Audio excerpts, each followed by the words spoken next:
Maintenant, je devrais céder la place aux vidéos, un message très important de la présidente du Mouvement national des Québécois, Mme Chantal Trottier.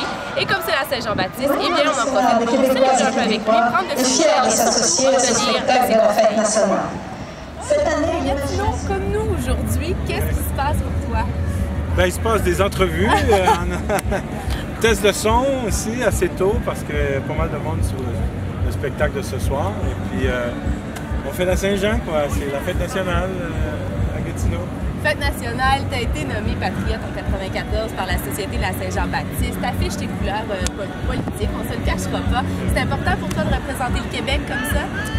Ben écoutez, je me représente plus moi, mais en même temps, je pense qu'il y a plusieurs personnes qui s'identifient un peu à ma vision. Alors oui, c'est important. Je pense que c'est important de s'afficher en général. Il ne faut pas avoir peur de dire ce qu'on pense. Qui dit Saint-Jean dit aussi français, langue française. Oui. Toi qui es tant dans la musique depuis tant d'années, comment ça se porte en ce moment de la musique francophone? Ah ben, la musique francophone se porte mieux à mon avis que le français lui-même. La musique francophone, je trouve qu'on est dans une... On le voit pas assez. Je pense qu'on est dans une explosion. Il y a vraiment quelque chose qui se passe en ce moment. Il y a vraiment beaucoup de talent. Beaucoup de nouveaux talents, beaucoup de nouveaux artistes. Il y en a pour tous les goûts, à mon avis, dans tous les espaces musicaux qui peuvent être créés. Moi, je trouve qu'il y a vraiment quelque chose qui se passe en ce moment. Et il y a plein de choses qui marchent, qui fonctionnent. Il y a toute une industrie de la chanson qui est là maintenant, qui existe, qui est très, très forte. À cause de quoi, selon toi? C'est avec le temps, à force de construire, tu sais, quand on pense à quand ça a commencé, tout ça, là, avec Félix et Gilles Vigneault et tous ces gens-là, Claude Gauthier, puis Pauline Julien, tu sais, ces gens-là ont commencé dans des boîtes à chansons, c'était quand même assez restrictif, c'était pas la masse, là, tu sais. Et donc, ça a grandi, à chaque génération, c'est devenu plus grand, plus important, puis je me souviens qu'avec l'arrivée de Beau Dommage, Harmonium et tout ça, et puis moi et d'autres après aussi, on commençait un peu à parler plus d'une industrie réellement, tout ça. Mais là, aujourd'hui, c'est vraiment rendu, là, il y a vraiment quelque chose qui se passe. Et moi, j'admire beaucoup de talents que je vois en ce moment. Je trouve ça très, très bon. Qu'est-ce qui te plaît en ce moment dans la musique francophone? Est-ce que tu as des coups de cœur? Non, j'aime tout le monde, j'aime beaucoup de choses. Je ne deviendrai pas un critique aujourd'hui. Non. Mais j'avoue sincèrement qu'il y a plein de choses qui me plaisent beaucoup. Autant des choses plus à gauche que des choses plus commerciales. J'aime beaucoup ce que j'entends. Donc la musique se porte bien. Absolument. Conclusion du jour. Ouais. Mais on est à la Saint-Jean. Tu sais, la Saint-Jean, c'est toujours des grands spectacles, des grandes foules. Tu as d'ailleurs déjà fait les plaines, 200 000 spectateurs. Toi, tu as déjà vécu ça. Comment on fait, là? Parce qu'on s'adresse quand même à des jeunes qui viennent auditionner pour Star Academy. Comment on fait pour mettre un public dans sa poche, même quand c'est des grandes foules comme ça? Comment on fait? Je ne sais pas, il y a quelque chose... je sais que moi, j'aime ça chanter devant des grands publics. Je pense qu'il faut avoir le geste assez large. Et puis, il faut adapter son geste et son attitude à où on est. Tu sais, si on chante... Et même entre une salle de 300-400 places et une salle de 2000, c'est pas la même chose. Alors, devant une foule comme ça, je ne sais pas, il y a quelque chose... Il faut, pardonnez l'expression, surfer sur la foule un peu. Tu sais. Il faut savoir la prendre comme une vague et puis, je ne sais pas. Aller avec elle. Honnêtement, je ne sais pas, mais je sais qu'il y a quelque chose qu'on fait de différent. Je ne sais pas. Est-ce que tu as une préférence pour les grandes foules ou les petites foules? Vraiment, j'ai peut-être déjà eu une préférence pour les grandes foules, mais j'ai beaucoup aimé faire des spectacles seuls à un moment donné, devant des spectacles intimistes. J'ai beaucoup aimé ça. Et puis, j'aime aussi des salles. Il y a des belles salles, tu sais, il y a des belles salles de concert qui sont très chaleureuses, mais en même temps qui contiennent suffisamment de monde pour créer là, une émotion là, de masse. Tu sais. Alors, c'est probablement ça que je peux faire. Juste les 3000, c'est ça que je peux faire. Mais en même temps, chaque salle, chaque public a une pulsion à lui. Et puis, c'est toujours intéressant. chaque public a une histoire à vivre. Quand tu es venu à Star Academy, tu as fait un passage, qu'est-ce que tu as retenu de cette expérience-là? Qu'est-ce qui t'a marqué? Ben, ce qui m'a marqué, j'étais surpris qu'ils me connaissent tant que ça, que les jeunes, moi, et qui étaient intéressés par moi. Julie m'en parlait, non, viens te voir. J'ai constaté que, je pense que ça doit être la même chose aujourd'hui, que les gens qui sont intéressés par la chanson, ils ont un sens un peu de l'histoire, de la possibilité, de tout ça. Et ils ne sont pas juste à l'écoute de ce qu'ils entendent à la radio actuellement. Ils savent d'où ils viennent un peu. Une culture musicale. Oui, ils ont une culture musicale, ils savent d'où ils viennent. Et puis, je pense que c'est peut-être ça. Là. Et parlant de culture musicale, ben toi, tu es dans le paysage musical là, depuis un bon bout de temps. Tu es rendu à ton 10e album, si je ne me trompe pas. Bon, c'est quoi le secret pour durer? Parce que visiblement, tu dures.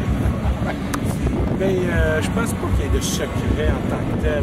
Je pense qu'on fait juste continuer, on le fait, puis à un moment donné, on se rend compte qu'on dure, et là, les gens commencent à apprécier le fait qu'on dure, et tu sais, ça s'enchaîne un peu. Mais, tu sais, il y a des gens, il y a des choses qui sont faites pour durer plus longtemps, des choses qui sont faites pour éclater plus vite, tu sais, je veux dire, il n'y a pas une chose qui est mieux que l'autre, là. On n'est pas obligé de durer, puis on n'est pas obligé non plus d'avoir un plus gros succès immédiat. Il y a des gens qui arrivent, qui ont un succès en arrivant, d'autres ça leur prend plus de temps. Tout est circonstanciel dans ce métier-là. Et tout est une question d'humeur aussi. Beaucoup l'humeur est très importante. L'humeur des gens. La musique, c'est beaucoup ça. C'est beaucoup... est-ce que j'aime... Il y a des gens que... Ça permet aux gens de détester des chanteurs autant que de les aimer. Ouais. Il y a des circonstances. Non, mais il y a des gens qui vont dire « Ah, un tel, il m'énerve, tu sais, je l'aime pas, j'aime pas sa voix. » Ah, c'est très subjectif et c'est parfait comme ça. Alors que d'autres, un tel, je l'aime, peu importe ce qu'il va faire, ou cet artiste-là. Donc, et c'est une question d'humeur, c'est très émotif. C'est personnel. Oui, et donc ça s'applique aussi aux époques, aux circonstances. C'est très difficile. Il n'y a pas de recette, rien là-dedans.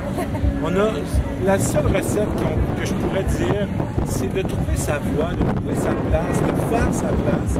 Un coup que sa place est faite, les choses vont venir se placer dedans. Mais il faut trouver ce qu'on est réellement, et c'est de tout ça que les gens ont besoin. Ce qu'on représente vraiment. T'sais. On n'est pas obligé d'être nécessairement brouillon et tout ça, là, mais on peut être très extravagant et être authentique. T'sais. Pour être authentique, on n'est pas obligé d'être... je ne sais pas si tu me suis. Oui, je comprends. Mais il faut être ce qu'on est et pas essayer d'être quelqu'un d'autre. Il faut être ce qu'on est et ce que nous, on aime vraiment. Mais toi, d'ailleurs, t'es très écouté, là, et t'es aimé pour ça, ton authenticité, t'es très honnête, t'es ouvert envers ton public. Et ça le charme, le public. Les jeunes qui viennent en audition, qu'est-ce que tu penses qu'ils devraient faire pour réussir à charmer les juges pour avoir leur chance à l'Académie? Être eux-mêmes, parce que bon, on parle de moi, mais on peut dire la même chose, par exemple, à une certaine époque de Diane Dufresne, qui était extravagante et tout ça, qui n'avait aucun rapport avec le personnage que moi je peux avoir ou d'autres comme moi, mais je veux dire qui était authentique et elle-même. Alors, l'important, c'est qu'il faut se trouver, il faut savoir qu'est-ce qu'on est, et puis passer notre tour si c'est pas ça à ce moment-là. Il faut être patient des fois aussi. Mais parlant de ça, toi, est-ce que ça t'a pris du temps de te trouver comme artiste? Oui, tranquillement. Ça m'a pris... avant d'être connu, avant de chanter, avant de faire mon premier disque, j'ai chanté pendant à peu près 4-5 ans dans des bars, des endroits où j'ai un peu développé ma relation avec la chanson, puis avec le public, puis avec moi-même comme chanteur. Et Star Academy, on s'entend que c'est un super tremplin pour les gens qui veulent commencer. Toi qui es un pro de la scène, qui en a fait, qui connais ça, qu'est-ce que tu penses que ça peut apporter de monter sur une scène comme ça toutes les semaines? Ah, c'est énorme. Moi, j'ai jamais... J'ai toujours défendu Star Academy. Ah oui? Ben, pour certaines choses, il y a des affaires qui m'ennuyaient un peu au début, là, le côté... comment on appelle ça? Télé-réalité, tout ça. Mais en même temps... le côté spectacle, en tout cas, le côté... je veux dire, aujourd'hui, moi, depuis que ça existe, maintenant, Star Academy, je peux dire une chose clairement, c'est que les artistes, quand on fait des spectacles de groupe, puis qu'il y a des artistes qui ont passé par Star Academy, ils font une différence. Oui. On sent vraiment qu'ils ont eu une école, on sent vraiment qu'ils sont prêts, sont disponibles, sont à l'aise, sont professionnels. Il y a quelque chose, il y a vraiment une démarcation.